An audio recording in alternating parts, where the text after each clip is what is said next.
Hello, Washington West friends. Do you like it? I'm sitting in front of a fireplace in my classroom. Isn't that funny? I hope it doesn't look like I'm on fire.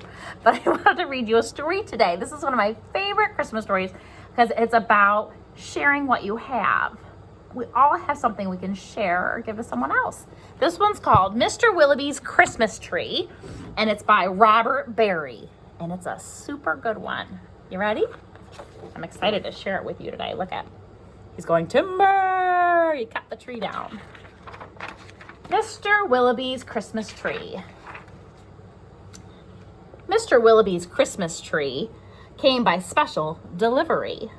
Full and fresh and glistening green, the biggest tree he had ever seen. Look at that huge tree on the back of that truck. He dashed downstairs to open the door. This was the moment he had waited for. A magnificent tree, splendid, he cried. Please, sir, won't you carry it right inside? Look how huge that tree is. Can you see that little man carrying that huge tree? I think it might look best this year, right in the parlor corner here. So he's telling this poor man carrying the ginormous tree, and Mr. Willowby's telling him where to put it. But once the tree stood in its place, Mr. Willowby made a terrible face. The tree touched the ceiling, then bent like a bow. Oh, goodness heavens, he gasped. Something must go. Baxter, the butler, was called on in haste to chop off the top, though it seemed quite a waste.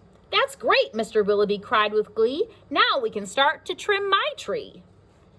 When the trimming was well underway, the top was placed on a silver tray. Baxter said, I know just who'd be delighted with this Christmas tree. So it was presented to Miss Adelaide, Mr. Willowby's upstairs maid. So look, they gave the top of the tree to Mrs. Adelaide.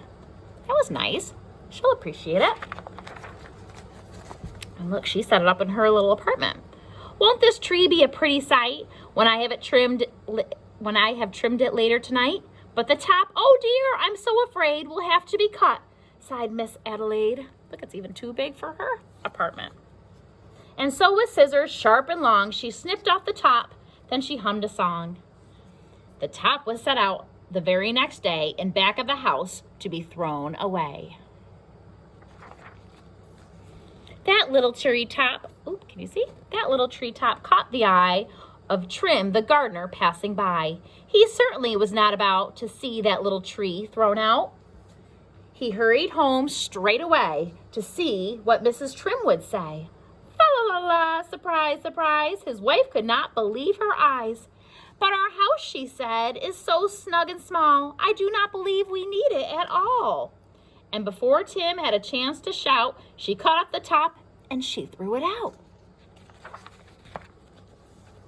Isn't this a beautiful picture? Barnaby Bear was paddling by. It almost hit him in the eye.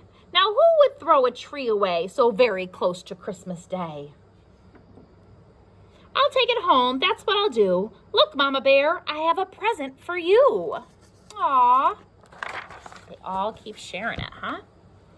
Isn't it a pretty tree? Yawned Barnaby quite drowsily. But Little Bear, standing off far, cried out, that tree won't hold a star. Barnaby said, let's cut a hunk off the bottom here at the trunk. But Mama Bear was just shook her head and sliced the treetop off instead. Isn't that funny? They just keep taking the top off. Jolly by golly, Barnaby said with a kick. Mama, that surely is just the right trick. Let's trim it with bells and honey rings, some berries and some tinsel, and some popcorn on strings. And Mama said, trim it just as you like. I've got to tidy up for the night. This top we won't need anymore. I'll just put it outside the door. Later on that frosty night, Frisky Fox came into sight. He spied the treetop, rubbed his chin, opened his sack, and stuffed the top in. Now a fox has got it. He scampered home and jumped his gate. This Christmas present couldn't wait. It's even better than mincemeat pie, said Mrs. Fox with a happy sigh. Then the foxes saw that their Christmas prize was just a wee bit oversized. There, my dears, don't you worry. I'll fix this top now in a hurry. Now Benjamin Rabbit found it then, just outside the fox's den. It seems he thought most certainly Santa left that for my family. Look, he cried, see the tree I found, with what he called his family round. Then there was a merrymaking, rollicking, frolicking, carrot-shaking celebration around the tree. All were happy as rabbits can be. Oh, now it's in the rabbit's house. Benjamin Rabbit, with his own hand, sliced a carrot and made a stand. Now let's see how this will look in our little chimney nook. But right away, the children cried, look, it's leaning off to one side. It's too tall, that's all, said Mrs. Rabbit. And as though it were a summer carrot, she gave it a chop and threw it away. The top. She threw away the top. There it goes. Then Mistletoe Mouse just happened to see that tiny tip of a Christmas tree. He pulled it through the snow and ice, up some stairs. He fell down twice. At last he reached his cozy house. Can you see it? Way up here. It's just the right size, said Mrs. Mouse. Then at the top, if you please, they put a star made out of cheese. Oh, wasn't it grand to have a tree exactly like Mr. Willowby's?